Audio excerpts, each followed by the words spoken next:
Hello friends, வணக்கம். Welcome back to my channel. நீங்கள் இது வரைக்கும் நம்ம சேனலை சப்ஸ்கிரைப் பண்ணாமல் பார்த்துட்டு இருந்தீங்க அப்படின்னா சப்ஸ்கிரைப் பண்ணிட்டு பாருங்கள். கூடவே பக்கத்தில் இருக்கிற பெல் பட்டனை ப்ரெஸ் பண்ணிக்கோங்க. அப்போ தான் நான் போடுற வீடியோஸ் எல்லாம் உங்களுக்கு உடனே வந்துட்டு வரும். இப்போ நம்ம கதைக்குள்ளே போகிறதுக்கு முன்னாடி நான் ஒரு நியூ சேனல் ஆரம்பிச்சிருக்கேன். அதையும் வந்துட்டு சப்ஸ்கிரைப் பண்ணிக்கோங்க. நான் வந்துட்டு லிங்க் டிஸ்கிரிப்ஷனில் கொடுக்குறேன். இப்போ வாங்க நம்ம கதைக்குள்ளே போகலாம். டேய் நிலா, மோகினி பேய வந்துட்டாடா. நேற்று 10:30 மணிக்கு பஸ்ஸில் இருந்து இறங்கி சக்தி வந்திருக்கான் போல. ஒத்தையடி பாதையில் இருக்குதே அந்த பாலம் கிணறு, அங்கு உட்கார்ந்திருந்த மோகினி அடிச்சிட்டாடா. அதுல பொணமா கிடந்தான். அவனின் முகம் முதுகு பார்த்துக்கிட்டே இருந்துச்சு.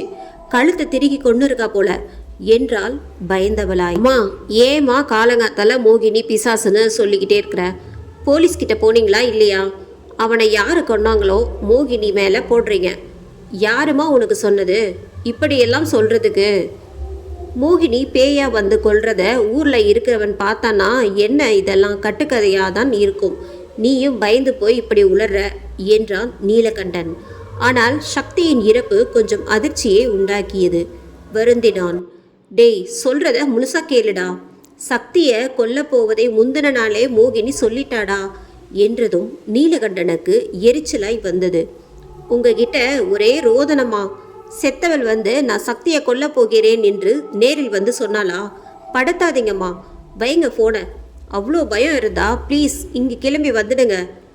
அங்கே இருந்து கொண்டு ஊரில் உள்ள 10ஆம் பசலிகளை நம்பி உளராதீங்க என்று எரிந்து விழுந்தான்.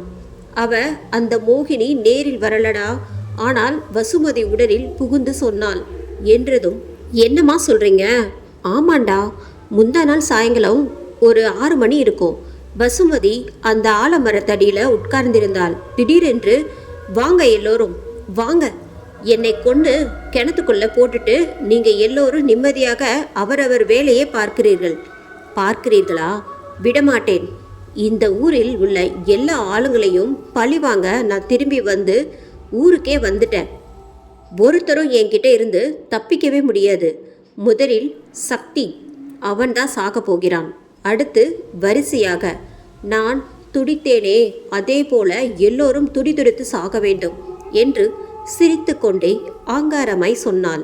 அவள் அப்படி சொன்னபோது மோகினியின் குரலோடு அவளே நேரில் சொன்னது போலவே இருந்ததுடா. அப்புறம் சிவன் கோயில் பூசாரி திருநீர் வைத்து உடன்தான் அமைதியானாள். அவளுக்கு அந்த நேரத்தில் பேய் மோகினி பேய்தான் பிடித்திருக்குமோ என்று சந்தேகப்பட்டனர் ஊர் மக்கள். சக்தியிடம் சொன்னபோது கடகடவென சிரித்தான். மோகினி என்ன கொல்ல போகிறாளா? எப்படி? அதுவும் பேயா நல்ல காமெடி தான் போங்கள். எனக்கு இதிலெல்லாம் நம்பிக்கை இல்லை என்றான். மறுநாள் ஏதோ வேலையாய் வேற்றூர் சென்றுவிட்டு பஸ் இறங்கி வந்தானாம். ஆனா ஊருக்குள்ள வரவே இல்லை. காலையில் பார்த்தால் அந்த கிணற்றுக்குள்ளே கழுத்து திருகி முகம் முதுகு பக்கமாய் திரும்பி எலும்பு நொறுங்கி கோரா பிணமாய் கிடந்தான் என்று படபடவென கூறி முடித்தாள் அம்மா. பேய் பற்றிய பயமோ நம்பிக்கையோ அவனுக்கு இல்லவே இல்லை. ஆனால் வசுமதியின் நிலையை எண்ணி மிகவும் வருந்தினான். அம்மா, வசுமதி மிகவும் குழம்பி போயிருக்கா. மனம் முழுதும் மோகினியின் இறப்பு பாடாய் படுத்துகிறது போல. அவளின் பெற்றோரிடம் சொல்லி நல்ல மருத்துவரிடம் காட்ட சொல்லுங்கள். முடிந்தவரை அவளை தனியாக விடாமல் இருக்க சொல்லுங்கள். நான் அடுத்த முறை வரும்போது சென்னை அழைத்து சென்று முழு பரிசோதனை செய்ய சொல்கிறேன். சக்தியின் இறப்பு பற்றி அவளிடம் அதிகம் பேசாது இருப்பதே நல்லது.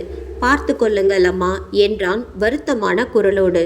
ஆனால் அவனின் அம்மாவோ, டேய், நான் கூட நீ வசுமதியை திருமணம் செய்வது பற்றி கொஞ்சம் யோசித்தே முடிவெடுக்கலாம். அவள் இப்போதெல்லாம் சாயங்காலமானால் போதும் ஆலமரத்தடியில் அமர்ந்தபடி யாரோட பேசுவது போல தனக்குத்தானே பேசிக்கொண்டும் சிரித்து கொண்டும் திடீரென அழுது கொண்டும் ஆங்காரமாய் கத்திக்கொண்டும் பைத்தியம் பிடித்தவளாய் நடந்து கொள்கிறாள் என்றாள். நீலகண்டனுக்கு கோபம் பொத்துக்கொண்டு வந்துவிட்டது. அம்மா, உளராத. எதிர்பாராத அதிர்ச்சியோ பயமோ கோபமோ கூட சிலரை இப்படி மாற்றக்கூடும். மருத்துவரிடம் காண்பித்தால் எல்லாம் சரியாகிவிடும்.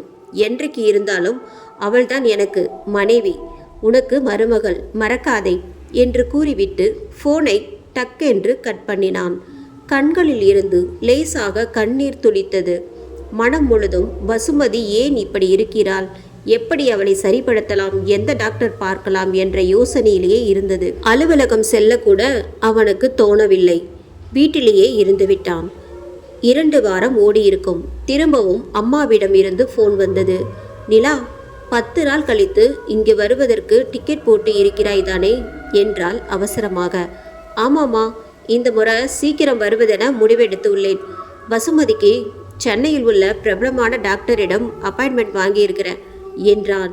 உடனே அம்மா, டேய் நிலா, இப்போதைக்கு நீ ஊருக்கு வர வேண்டாம், அங்கே இரு, அடுத்த வாரம் நான் வந்து உன்னை பார்க்கிறேன் என்று எதிர்பார்க்காது ஃபோனை வைத்துவிட்டாள். குழம்பி போனான் நீலகண்டன். எப்போதும் வா வா என்று உயிரை வாங்குபவள் இந்த முக்கியமான வேலை இருக்கும் வேளையில் வராதே என்கிறாளே என்று மனதுக்குள் குழப்பமானான். அம்மாவுக்கு ஃபோன் பண்ணினான். அம்மா, ஏம்மா இப்படி இப்போதைக்கு வராதே என்று கூறிவிட்டு ஏன் வரக்கூடாது என்று சொல்லாமல் ஃபோனை வைத்தாய்? வசுமதிக்கு ஸ்பெஷலிஸ்ட் கிட்ட அப்பாயின்மெண்ட் வாங்கியிருக்கிறேன். உனக்கு தெரியும் தானே, திடீரென்று வராதே என்றால் என்ன காரணம் கூறு என்றான் கொஞ்சம் கோபமாக. ஐயோ, நான் சொன்னால் நீ கத்துவ, அதனால்தான் டக்கென்று ஃபோனை வைத்து விட்டேன். நேற்று கூட வசுமதி கத்திய கத்தில் ஊரே கூடிவிட்டது. நான் தான் மோகினி, இன்னைக்கு ஒரு உயிர் எனக்கு வேணும், யாரு என்று சொல்லட்டுமா என்று ஆங்காரமாய் கத்திவிட்டு மறுநொடி ஓவென்று அழுதாள். மறுபடி கோரமாக சிரித்தபடி வரிசையாக இன்னும் 10 நாட்களுக்கு எனக்கு வேட்டைதான் என்றாடா. ஊரே பயந்துதான் போனது. இதையெல்லாம் அறியாது பக்கத்து ஊரு சந்தைக்கு போய் ஆடு வித்து வந்த அந்த முக்கு வீட்டு நரேந்திரனில் ஆடு வித்த காசை மடியில் கட்டி கொண்டு அந்த கடைசி பஸ்ஸில் இறங்கி வந்திருக்கான். அதே ஒத்தையடி பாலுங்கடத்துக்குள்ள பொணமா கிடந்தாண்டா. காலையில் அது மட்டும் இல்லை, சக்தி போலவே முதுகு பார்த்த முகத்தோடு கழுத்து திருகி எலும்பெல்லாம் நொறுங்கி பார்க்கவே கோரமாக சித்திருக்கான் என்று கூறி சற்று நிறுத்தினாள். நீலகண்டனின் தாய், அம்மா நீங்களே சொல்கிறீங்க மடி நிறைய காசு வச்சிருந்தான்ட்டு, எப்படியோ காசுக்காக எவனாவது கொண்டு இருக்கலாம் தானே என்றான் நிதானமாக நீலகண்டன். இல்லடா, பணம் முழுக்க கிணத்துக்குள்ளேயே தான் கிடந்துச்சு என்றாள் அம்மா. அட போங்கம்மா, பேய் அடிச்சதா நீங்கள் எல்லாரும் நினைக்கணும் என்று கொஞ்சம் பணத்தை கிணற்றுக்குள்ளேயே விட்டுருக்கலாமே. நான் சொன்னால் நீ இப்படி தான் எதிர்த்து பேசுவேன்னு எனக்கு தெரியும். கொலகாரனோ பேயோ எதுவாக வேண்டுமானாலும் இருக்கட்டும், இப்போதைக்கு நீ வராத, எனக்காக ப்ளீஸ் என்றாள் அம்மா. அப்போது வசுமதியின் ட்ரீட்மெண்ட் வேற இருக்குது, இதெல்லாம் சரியாக வராதுமா. நான் டிக்கெட் எல்லாம் போட்டுட்டேன், வரத்தான் போகிறேன் என்றான் அழுத்தமாக. ஐயோ, இவன் எது சொன்னாலும் கேட்க மாட்டானே, என்னதான் செய்கிறது என்று புலம்பினாள். சரிடா, நீ சொன்னால் கேட்கவா போற, வருவது என்றால் அந்த பஸ்ஸில் வராத, புதன்கிழமை வருமே அந்த ரயிலை பிடித்து வா, 3 மணிக்கெல்லாம் வந்து விடலாம், இதையாவது உன்னை பெத்த கடனுக்காக செய் என்றால் ததும்பியபடி. சரிம்மா, ஓகே, உடனே அழுது மூக்கை சீந்தாத என்று கூறி ஃபோனை கட் செய்தான். மனதுக்குள்ளே சிரித்து கொண்டான். காலம் எவ்வளவு முன்னேறினாலும் இந்த மூட நம்பிக்கைகள் மட்டும் மாறுவதே இல்லை என்று எண்ணியபடி சாப்பிட அமர்ந்தான். எங்கேயோ நானே வருவேன் பாடல் ஒலிப்பதாய் உணர்ந்தான். ரசித்தான் சிரித்தபடி. சட்டென ஃபோனை எடுத்து காலர் டியூனாய் வைத்து கொண்டான். டெல்லியில் இருந்து விமானத்தில் சென்னை வந்து இறங்கி பஸ் ஏறி அமர்ந்து கண் மூடினால் இரவு 10 மணி வாக்கில் அகண்டபுரம் வந்துவிடலாம். எவ்வளோ வசதி! இப்போது ரயிலில் முன்பதிவு வேறு செய்ய வேண்டும். செவ்வாய்க்கிழமையே சென்னை அடைந்து தங்கி பின் ரயில் பிடிக்க வேண்டும். முதலில் முன்பதிவு செய்தால் டிக்கெட் கிடைக்க வேண்டுமே. யோசித்தபடி அலுவலகம் கிளம்பினான். டிக்கெட் கிடைத்து ரயிலையும் பிடித்து விடுவான் என்றோ அன்று பார்த்த மறியல் போராட்டம். அது இது என்று இரவுதான் அகண்டபுரம் ரயில் நிலையம் அடைவான் என்றோ அவனுக்கு அவனின் அம்மாவுக்கோ அன்று தெரியாது. அலுவலகம் சென்றதும் முதல் வேளையாக ரயிலில் அகண்டபுரத்திற்கு டிக்கெட் இருக்கிறதா என்று செக் செய்தான். நல்ல வேளை டிக்கெட் இருந்தது. உடனே புக் செய்து விட்டான். அதற்கு ஏற்றாற்போல் விமானமும் புக் செய்து கொண்டான். அப்பாடா, இனி எந்த தொல்லையும் இல்லை. இன்னும் சரியா 9 நாள் தான். முதலில் இந்த கொலையெல்லாம் பற்றி போலீஸ் என்ன நினைக்கிறது, என்ன செய்கிறது என்று தெரிந்து கொள்ள வேண்டும். பின்பு வசுமதியை அவளின் பெற்றோரின் அனுமதி பெற்று சென்னைக்கு அழைத்து வந்து டாக்டரிடம் காட்டி குணமாக்க வேண்டும் என்று எண்ணியவன் அலுவலக வேலைகளுக்குள் மூழ்கிவிட்டான். 2 நாட்கள் ஓடியிருக்கும். தூங்கிக் கொண்டிருந்தவன் காதில் நானே வருவேன் என்று பாட அவசரமாய் எழுந்தான். மணியை பார்த்தபடியே செல்லை எடுத்து காதில் வைத்தான். ஹலோ அம்மா, எப்படி இருக்கீங்க? பஸ்ஸு எப்படி இருக்கா? என்ன இவ்வளோ காலங்காத்தால என்றான் தூக்கம் கலையாதவனாகவே. எல்லாம் நல்லா தான் இருக்கும். நீ ரயிலுக்கு டிக்கெட் போட்டியா? அதை தெரிந்து கொள்ளத்தான் ஃபோன் பண்ணினேன் என்றாள் அம்மா. எல்லாம் போட்டாச்சு. இல்லைன்னா தான் நீ என்ன கசக்குவே. உனக்கு தான் நீ சொன்ன ரயில்லையே போட்டாச்சு. சந்தோஷம் தானே என்றான் கிண்டலாக. இப்போ தான் நிம்மதியாக இருக்கு. இங்கே நேத்திக்கு இன்னொரு உசுரும் போயிடுச்சு. மோகினி ரொம்ப கோவமாக இருக்கா. இப்பெல்லாம் யாரும் ராத்திரியில் அந்த ஒத்தையடி பாதையில் வருவதே இல்லை. ஊரே பயந்து போய் தான் கிடக்கு. போலீஸால் கூட எதையும் முழுசாக கண்டுபிடிக்க முடியல. அதனால் மோகினி தான் கொண்டிருக்கணும் எல்லோரையும் என்ற நம்பிக்கையில்தான் ஊரே அடங்கி கிடக்குது. நீ தான் வரியே, வந்து பாரு. எல்லோரோட முகத்திலையும் பீதி எப்படி கவ்வி கிடக்குதுன்னு என்றாள் அமைதியாக. ஏதோ மறுத்து சொல்ல வாயெடுத்தவன், நாம் மறுத்தா மட்டும் திருந்தவ போகிறாங்க என்று நினைத்தவனாய், வசுமதி எப்படி இருக்காம்மா என்று பேச்சை மாற்றினான். அவளை பற்றி ஏன் கேட்குற? நாளுக்கு நாள் அவள் மோசமாக போயிட்டே இருக்கா. இப்பெல்லாம் மோகினியை கொஞ்ச நேரம், வசுமதியை கொஞ்ச நேரம் மாறி மாறி பேசுகிறான். அதான் நீ வரப்போறல, வந்து பாரு. அவளை சரிப்படுத்த முடியுங்கிற நம்பிக்கை எனக்கு இல்லை. நீ அவளை மறக்கிறது தான் நல்லது என்றாள். போச்சு, ஆரம்பிச்சிட்டியா? உன்கிட்ட அவளை பற்றி கேட்டதே தப்பு தான். நான் பார்த்துக்கிறேன், நீ விடு என்று கூறிவிட்டு ஃபோனை வைத்தான். அன்று அலுவலகத்தில் அவனுக்கு வேலையே ஓடவில்லை. நல்லா போயிட்டு இருந்த காதல் வாழ்க்கையில் எத்தனை இடையூறுகள். இந்த அம்மா வேற போர்க்கொடி தூக்க ஆரம்பிச்சிட்டா. என்ன செய்வது, எப்படி இவர்களை எல்லாம் சமாளிப்பது என்று யோசித்தபடியே இருந்தான். திடீரென்று ஒரு யோசனை தோன்றியது. மாலை வீடு வரும் வழியில் ஒரு பிரபல துணிக்கடையில் இறங்கினான். வசுமதிக்காக அவளுக்கு பிடித்த பச்சை வண்ணத்தில் அழகான சேலை வாங்கினான். பக்கத்தில் இருந்த தங்க நகை கடையில் வெள்ளி குங்குமச்சிமிழ் ஒன்றும் வாங்கி கொண்டான். கடையில் அதனுள் குங்குமம் நிரப்பி இறைவனை வணங்கி பயபக்தியோடு தந்தனர். ஆசையோடு பெற்றுக்கொண்டான். நீலகண்டனின் மனம் சற்றே அமைதியடைந்தது. அம்மாவை அழைத்து சென்று வசுமதியின் பெற்றோரிடம் இவற்றை தந்து, என்றைக்கு இருந்தாலும் அவள் எப்படி இருந்தாலும் அவள்தான் எனக்கு மனைவி என்று கூற வேண்டும் என முடிவெடுத்து கொண்டான். அன்றிரவு நிம்மதியாய் உறங்கினான். அடுத்த 5 நாளில் விமானம் பிடித்து சென்னை வந்து ரயிலில் ஏறி அமர்ந்து விட்டான். மணி இரவு 9:50. ரயிலில் அனைவரும் தூங்க ரெடியாகி கொண்டிருந்தனர். இவன் மட்டும் அடுத்து அகண்டபுரம் ஸ்டேஷன் இன்னும் அரை மணியில் வந்துவிடும் என்று பெட்டியையும் தோல் பையையும் எடுத்து தயாராக வைத்து கொண்டான். தோல் பையை திறந்து வசுமதிக்கு வாங்கிய சேலையை தொட்டு பார்த்தான். அவனின் முகம் மலர்ந்தது. வசு, இது வந்துவிட்டேன். உன்னுடைய கஷ்டங்களை எல்லாம் களைந்து மகிழ்வான நிம்மதியான வாழ்க்கை உனக்கு கண்டிப்பாக தந்திருப்பேன். கண்ணே, உன் கவலைகளை களைந்திடுவேன். காதல் வாழ்க்கையில் கரைத்திடுவேன். காலமெல்லாம் உன் கைப்பிடித்தே நடந்து உன் கை சேர்ப்பேன். கடலளவு மகிழ்ச்சியே என்று உள்ளத்தில் உறுதி கொண்டவனாய் ரயில் பெட்டியின் வாயில் நோக்கி நடக்க ஆரம்பித்தான்.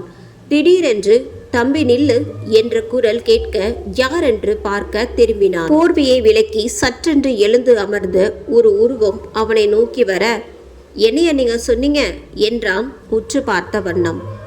கொஞ்சம் வெளிச்சம் பட்டவுடன் தான் தெரிவந்தது அவரின் முகம். மிகவும் வயதானவர் அவர் என்று. ஏன் தாத்தா கூப்பிட்டீங்க என்றான் திரும்பவும்.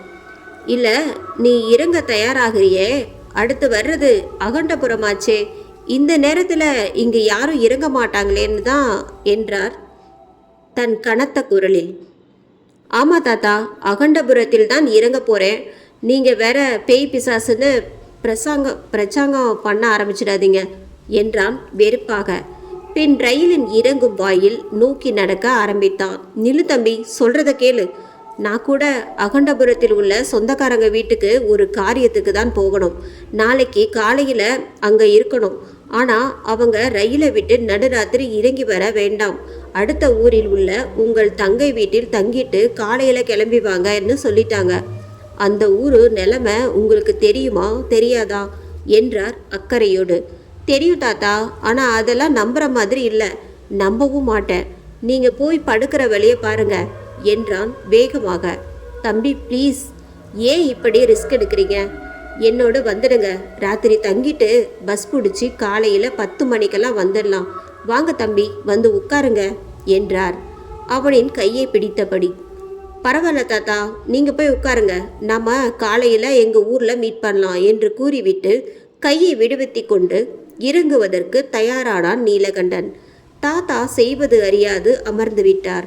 சரியாக மணி 10:20. ரயில் வேகத்தை குறைத்து அகண்டபுரம் ரயில் நிலையத்தில் நின்றது. 2 நிமிடம்தான். அவன் இறங்கியவுடன் ரயிலுக்கு கூட அங்கு நிற்க பயம் என்று நினைக்கும்படி வேகம் எடுத்து மறைந்தது. ரயில் நிலையத்தில் யாருமே இல்லை. தோள் பையை மாட்டிக்கொண்டு பெட்டியை எடுத்துக்கொண்டு நடக்க ஆரம்பித்தான். கொஞ்ச தூரம் நடந்ததும் வயல்வெளி வந்து விட்டது. கரிவண்டுகளின் ரிங்காரமும் தவளை சத்தமும் மட்டுமே கேட்டது. குளிர ஆரம்பித்தது. 2-3 நாளாய் நல்ல மழை போல அதான் இந்த குளிர் என்று எண்ணியவாறு நடந்தான். அவனின் எண்ணம் மிகவும் சரி என்பதை அவன் செருப்பு சேற்றில் புதைந்து புதைந்து நடையை சிரமமாக்கி காட்டியது. மின்னியபடி தூரத்தில் ஒத்தையடி பாதையில் இருந்த ஒற்றை விளக்கு மட்டுமே எரிந்து கொண்டிருந்தது. மற்றபடி ஒரே கும்மிருட்டு. விளக்கு எரியும் திசை நோக்கி நடக்கலான் போனான் நீலகண்டன். திடீரென்று யாரோ பின்னால் ஓடிவரும் சத்தம் கேட்க திரும்பினான். யாருமே இல்லை. ச என்று தலையை தானே தட்டிக்கொண்டு மீண்டும் நடந்தான். கொஞ்ச தூரம் சென்றிருப்பான். சகதியில் யாரோ நடந்து வருவது இந்த முறை தெளிவாக கேட்டது அவனுக்கு. யாரது என்று கேட்டபடி திரும்பினான். மறுபடியும் இப்போதும் அவன் கண்களுக்கு யாரும் தெரியவில்லை. யாரது? ஏன் முன்னாடி வந்துடுங்க, பயமுறுத்துகிற வேலையெல்லாம் என்கிட்ட வேண்டாம் என்றபடி சொல்லி டார்ச் லைட்டை ஆன் பண்ணலாம் என்று சட்டை பையில் கையை விட்டு செல்லை எடுத்து ஆன் செய்தான். செல்லோ ஆன் ஆக மாட்டேன் என்று அடம் பிடித்தது. பேட்டரி சார்ஜ் நிற்கவில்லை போல என்று எண்ணிக்கொண்டு இருட்டில் சுற்றுமுற்றும் தேடினான். ஆனால் அவன் கண்களுக்கு யாருமே தெரியவில்லை. நடையை வேகமாக்கினான். சத்தம் கேட்டுக்கொண்டே இருந்தது. மனது கொஞ்சமாக பயப்பட ஆரம்பித்தது. முதுகுக்கு பின்னால் மூச்சிறைக்கும் சத்தம் வேறு சேர்ந்து கொள்ள சட்டென திரும்பி மீண்டும் யாரது என்றான். யாரும் இல்லாததால் அவனின் உடம்பு லேசாய் நடுங்க ஆரம்பித்தது. மூளை மட்டும் யாரோ விளையாடுகிறார்கள், இல்லை எவனோ துரத்துகிறான், சைக்கோவா பணத்திற்காகவோ என்று யோசித்தபடி இருந்தது. தோல் பையில் வைத்திருந்த சிறு கத்தி இருக்கிறதா என்று தொட்டு பார்த்து கொண்டான். தைரியம் வந்தது அவனுக்கு. இந்த செல்லு வேற நேர பார்த்து ஆன் ஆக மாட்டேங்குது, ச என்று அழுத்தபடி வேகத்தை கூட்டினான். சகதி வழுக்கி விழ போனான். சட்டென ஒரு கை அவன் சட்டையை பிடித்து இழுத்து விழாமல் காப்பாற்றியது. சில்லென்ற காற்று அவன் உடலை சில்லிட வைத்தது. ஏதோ ஒரு மனம் இல்லை, வாடையும் கூட சேர்ந்து மூச்சு திணறியது. ஆனால் யாரென்று தெரியவில்லை.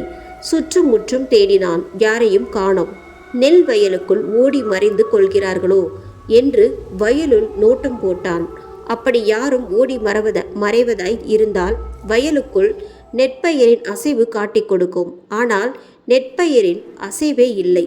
உடல் குளிரால் நடுங்க, உள்ளம் கொஞ்சமாய் நடுங்க, மூளை மட்டும் ஒற்றையடி பாதை விளக்கொலியில் யார் பின் தொடர்வது என்று அறிந்து கொள்ளும் அவளில் இருந்தது. அடுத்த அடி எடுத்து வைக்க செருப்பு அருந்து விட்டது போல நினைத்தான். ஆனால் அவனால் வேகமாக நடக்க முடியாமல் போனது. தாங்கி தாங்கி நடந்தான். பின்னால் வந்த சத்தம் இப்போது நின்றிருந்தது. என்ன நடக்கிறது? யாரோ என்னை ஏமாற்றுகிறார்கள், அது மட்டும் உறுதி என்று எண்ணிக்கொண்டே நடந்து ஒத்தையடி பாதை வந்து சேர்ந்தான். அவனின் தோளை பற்றி யாரோ இழுத்தார்கள். சில்லென்றது அவனுக்கு. சட்டென திரும்பினான். முகத்துக்கு நேராக ஒரு ஜான் இடைவெளியில் ஒரு முகம் நெஞ்சு படபடவென அடித்து கொண்டது. நீலகண்டனுக்கு உற்று பார்த்து யாரது என்றான் நடுக்கத்தோடு. கலகலவென சிரித்தது அந்த உருவம். ஆளரவமற்ற நிசப்தமான நள்ளிரவில் அந்த சிரிப்பு பயங்கரமாக இருந்தது. மின்னும் ஒளியில் அந்த உருவத்தை கண்ட நொடி அது ஒரு பெண்ணின் உருவம் என்று நன்றாக தெரிந்தது. முகத்தை உற்று நோக்கினால் மின்னும் ஒளி இப்போது அவளின் முகத்தில் விழ அந்த பெண்ணின் முகம் நன்றாக தெரிந்தது. அவனுக்கு அது அது என்று. இந்த எபிசோட் உங்களுக்கு பிடிச்சிருந்தது அப்படின்னா நம்ம சேனலை மறக்காமல் சப்ஸ்கிரைப் லைக் பண்ணுங்கள். நிறைய பேர் பார்த்தீங்கன்னா சப்ஸ்கிரைப் பண்ணாமலே பார்க்குறீங்க. சப்ஸ்கிரைப் பண்ணிட்டு பாருங்கள். நன்றி, வணக்கம்.